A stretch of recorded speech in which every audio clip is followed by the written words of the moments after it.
Hello and welcome from Buenos Aires, Argentina, to this episode of Crossing Borders with Nathan Lustig, where Nate has conversations with entrepreneurs doing business across borders and the people who support them, with a focus on those that have some connection to Latin America. My name is Josefina Dominguez and I am an editor for LatinList, a proud sponsor of the Crossing Borders podcast. Sign up for our weekly updates on latinlist.com to get a summary of the week's biggest headlines in Latin American tech news.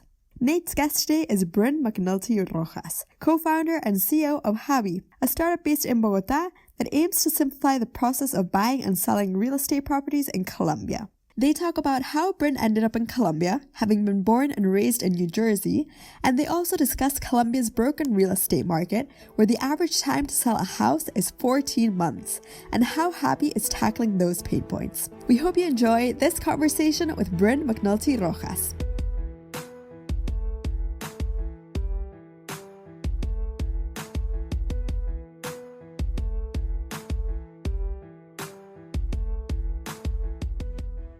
Hey, Brynne, welcome to the podcast. Thanks for being willing to do it. Thank you so much for having me. I'm thrilled to be here. Where are you in the world today? Right now, I am in New Jersey, in the house that I grew up in. I am in Wisconsin in a very similar situation, my parents' house. Isn't it funny to be back in kind of our childhood stomping grounds? Like, I feel like I've reverted in many ways to things that I used to do as a kid. Yeah, it's a crazy time in the world. Absolutely. So tell me a little bit about Habi. So Habi is a real estate technology company for Latin America based in Bogotá. And the simplest way to explain what we do is kind of we're building an MLS, and we also often offer open door services. And what that means is we're building a centralized database of residential real estate prices, and we utilize that information to allow us to buy and sell homes quickly and efficiently. And that buying and selling of homes is a simple solution to the pain points of buyers and sellers. So for people that haven't gone deep into the real estate markets in Latin America, and you talk about an MLS, which we just sort of take for granted in the US, talk about what it's like trying to buy or sell a property in Colombia. It is remarkably, shockingly inefficient and frustrating. To give you a sense of how old-fashioned it is in many ways, the vast majority, almost 70% of the apartments and the price points in which we operate, which is the middle class, are not listed anywhere online. The most common way to sell your house is to hang your phone number in the window with a sign that says for sale, and people walk around to different neighborhoods and call those phone numbers. There's a very fragmented broker network. Nobody owns more than 2% of the transactions. There's lots of confusing and intimidating paperwork. For used homes, meaning not new builds, getting financing can be a confusing process. And underlying all of this is there's just a fundamental lack of trust and a sense of a lack of safety as well. People don't want to have strangers into their homes. They don't want to go into strangers' homes. People feel that they might be getting tricked or manipulated at every turn. So all in all, it's a kind of a miserable experience for people right now. And it's interesting too, because a lot of people in the US would think, well, it's because the government system and property transfer records don't work. But in reality, in Colombia especially, it actually works pretty well. It's the whole rest of the system that's pretty broken. Yeah, that's a very good point. The kind of deeds and the way that we think about title is quite organized. It's just that there's no transparency around pricing, where transactions clear, and where homes are listed, at what prices they're listed, facts about the home, if there's kind of like clear legal studies and structural studies and all of those other things get very complicated. But the ownership rights are very, very well established. So we're going to dig deeper into the problem and what you're doing to solve it in a little bit here, but I wanted to go back into your background. You're back in New Jersey, where you're from originally. How did you end up in Colombia? That is a great question. So I was born and raised in New Jersey. I studied in Philadelphia, worked in New York, then was in Boston for 2 years studying, and now I'm in Colombia. So it's definitely not something I had as part of the plan that I had just assumed I would follow. But a classmate of mine from Harvard, who also had worked with me at Goldman in New York, had a really fun who later became my husband, had a really fun opportunity in Colombia when we were graduating from Harvard. And my thought at the time was, it's a really wonderful time to kind of take a chance. It's easy to get a new job when you're graduating from school because a lot of firms have recruiting programs for MBA graduates. So I decided it would be fun to kind of test it out and figured we'd be back in New York in 2 to 3 years. And as it turns out, we're extraordinarily happy there. It's been a lot of fun. I think it's a really nice place to raise a family. We have 2 young kids. And I'm now extremely focused on hobby, which I think has tremendous opportunity. So we'll be there for a while. In your previous life as when you were working at Goldman and on other businesses, you already were starting to move into real estate and working in the real estate sector. Talk a little bit about what you learned at your previous stops before starting this business. So my interest in real estate actually goes all the way back to when I was in undergrad at Wharton. I had been a finance concentration because that's what I thought we were all supposed to do.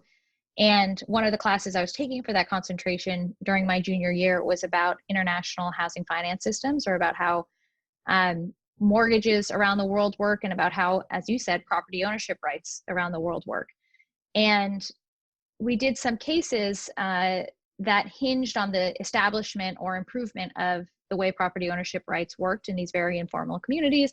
Long story short, there was like tremendous economic development based on this principle of property ownership rights. And you saw investment in roads, schools, sewage systems, et cetera, that allowed these towns and economies to flourish. And I thought that was amazing. And I wanted to kind of be able to have that impact on the world. But I didn't really understand anything about the fundamentals of how real estate was valued, or how it traded, or how it interacted with the government, et cetera. So I decided to learn a lot more about it from the financial side, thinking that at some point down the line, I would figure out how to tie back to kind of the meaningful piece of it. And luckily it ended up working. I moved into a real estate investment group pretty quickly after joining Goldman, was there for about 4 years, investing across the 4 main property types in the States, across all of the United States, excuse me. And there I just learned a lot about how to underwrite, and mostly just how to be a professional, if nothing else. But what I realized more than anything was that the industry was insanely archaic in so many ways. So before going to Harvard, I spent time at a proptech startup in New York on the commercial side. And during my 2 years at school, in the summer between my 2 years at school, I spent it at a startup in San Francisco focused on the online mortgage origination. Because then I became really interested in how technology was affecting this industry that was operating in the same exact way with the same programs that it had been using since the 1950s.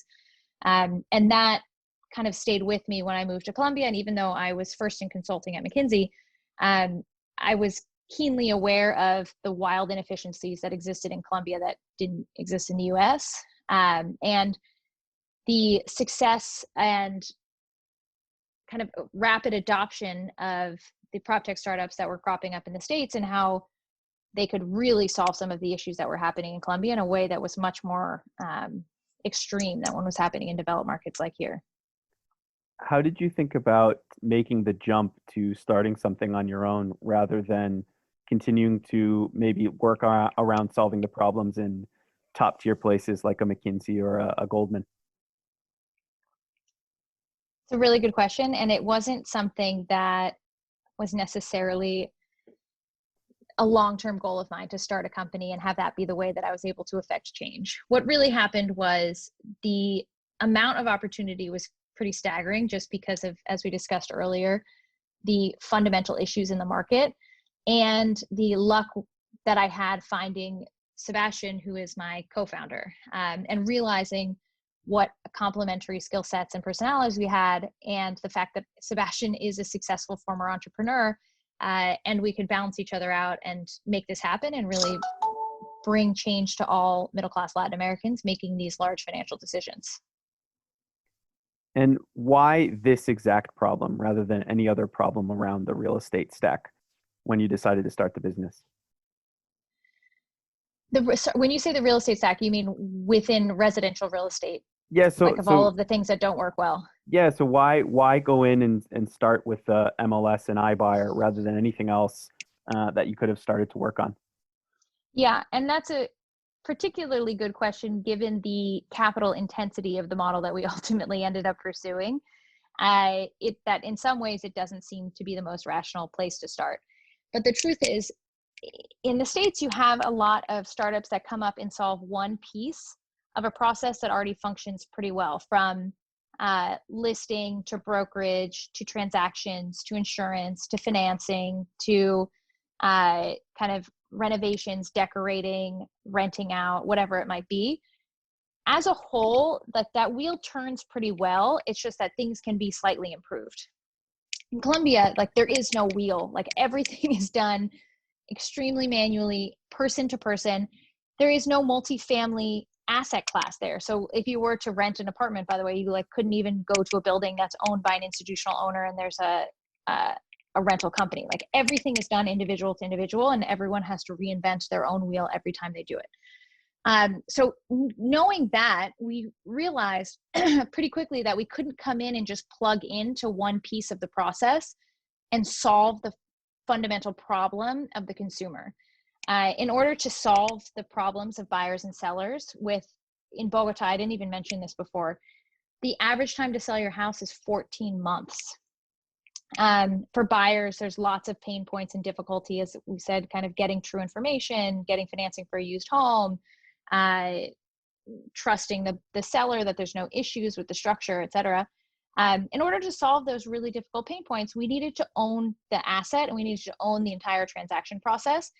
And then once we were able to get trust and understand the way the process works, we can step into some of those other pieces of the process that are less, hopefully, capital intensive. So we've talked a little bit about what the process looks like without you. With your service today, what does it look like? What's the solution? We talked a lot about the pain points, and the solution through Hobby is really focused on making customers feel informed, secured, and satisfied, whether or not they end up transacting with us. For home sellers, the process really could not be more simple. You come onto hobby.co, you enter your address and some information about your home. We visit you one time, and then we give you an offer. You know that we can close in 10 days in cash, and there won't be any issues. On the buyer side, we offer move-in ready, newly renovated homes that you can visit virtually through 3D tours, or you can visit in person on your own schedule. And we have really hands-on commercial people helping you look at the asset, understand kind of the neighborhood, the benefits, the downsides of that versus what else you might be considering. And we're also really hands-on on helping buyers apply for financing and helping them get through the process more quickly. You talked a little bit about the fact that it's a capital intensive business to start, and startups in general many times need to raise funding and many times not locally in the home market. What was your experience like raising money for this business, and what tips would you give to other founders in the region who are looking at raising now? We had a lot of luck in our fundraising process. I'll say that first, which is kind of an annoying thing to say when people are looking for tips, because I think some of it is just luck and timing and I don't know what else. The way we sought to do fundraising is knowing how capital intensive Hobby was going to be for at least the first 2 to 3 years. We ended up raising money from the States with the idea that we could get some capital partners who could grow with us. And a lot of the groups that we spoke to in Latin America were great for the early stage, but one, they might not have had as much familiarity with the iBuying model and the way in which it worked. And then two, we didn't think that they would necessarily be able to grow with us for the A and for the B, and that it might be a painful process transitioning from regional investors to US investors. There are also some phenomenal regional investors in Latin America who we weren't able to work with because they felt conflicted out because of some startups that had been started in Brazil or Mexico or elsewhere. So that's a long way of saying we went to San Francisco and New York and raised the money from some institutions on both sides of the US coasts. And then we used we were able to raise money from some local angels, including Simone, who is the CEO of Rappi, and people like that who we thought would be really hands-on in helping us in the local market. Yeah, fundraising really does have a lot of kind of right place, right time components to it. Did you learn Absolutely. anything on pitching to US investors of like what you wished that they knew before you had those meetings about what it was like doing business in Colombia or the size of the opportunity? So one thing that we ended up doing, which might be useful for other founders from Latin America who want to raise money from US investors, is we ended up putting together a little FAQ one-pager on Latin America and specifically on Colombia and the economy and the housing market there, just so people could feel that they were informed and had enough context when we started the discussions. Because what we found was, of all of the investors that we spoke to, there were some that just fundamentally didn't understand Colombia or Latin America and kind of thought of the continent as a single country. And then there were others who were well versed in Colombia, but then really had no background on the iBuying model and weren't that well versed in property technology in general.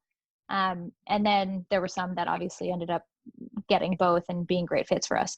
But the thing that we found really useful was that one pager of FAQs to send ahead of time so that people felt that they were informed enough to have a conversation that was worthwhile. It's a really, really smart strategy, and almost no startups do that. And I think it's really, really smart and a good thing that more startups should definitely do. We didn't do it from day one, I'll say that. It took us a while to figure that out. So for where you are today, what is the next, say, 6 months look like when you continue to build the business? So we just opened our Medellin office in the past month, and we're excited that we recently closed on our first house there. So in addition to continuing to expand coverage of Bogota, we almost have coverage of the entire city now and ramp transactions there. We're really focused on getting the Medellin business off the ground and growing quickly there. And that's our short-term focus, to grow transaction volumes, to continue to improve the efficiency with which we complete each of the steps in kind of communicating with customers, executing on the transaction, renovating the houses, all of the pieces of our own puzzle. And then I think within the next 12 months, we'll look to open City 3. If you could go back to when you first started the business, knowing everything you know today, what advice would you give yourself? I think everyone warns you that it's a roller coaster, but just preparing for that even a little bit more. I'm really, really lucky because having a co-founder and one who is as wonderful as Sebastian makes the ride a lot more fun and a lot easier on the downsides. But I don't think I really prepared for how emotionally invested I would become in hobby. I like live and die by our successes. And there are really, really, really high highs and then some really low lows. Again, I know it's cliche because I know everyone says it, but it's just something that is deeply true. Yeah, you can have your best day and your worst day 2 hours apart. Oh my gosh, absolutely. And that's something when we have really good moments, like last night, Sebastian and I had a really happy phone call because we'd blown through our transaction volume target for September, and we were thrilled. We were like, this is one of the high moments on the roller coaster. So probably by Friday, we'll have had something else. Well, Brynne, thanks for taking the time to share your story. We're going to definitely have to do a round 2 check-in to see where this roller coaster goes over the next, say, year or so. Thanks again for taking the time to do it. Thank you so much for inviting me. It was fun. Thanks again for listening to this episode of Crossing Borders with our guest, Brynne McNulty Rojas. And thank you to Angel Andraca for producing this podcast. If you enjoyed this episode, please share with a friend and give us a rating on iTunes or wherever you listen to podcasts. It's the best way to share what's going on in Latin America's ecosystem.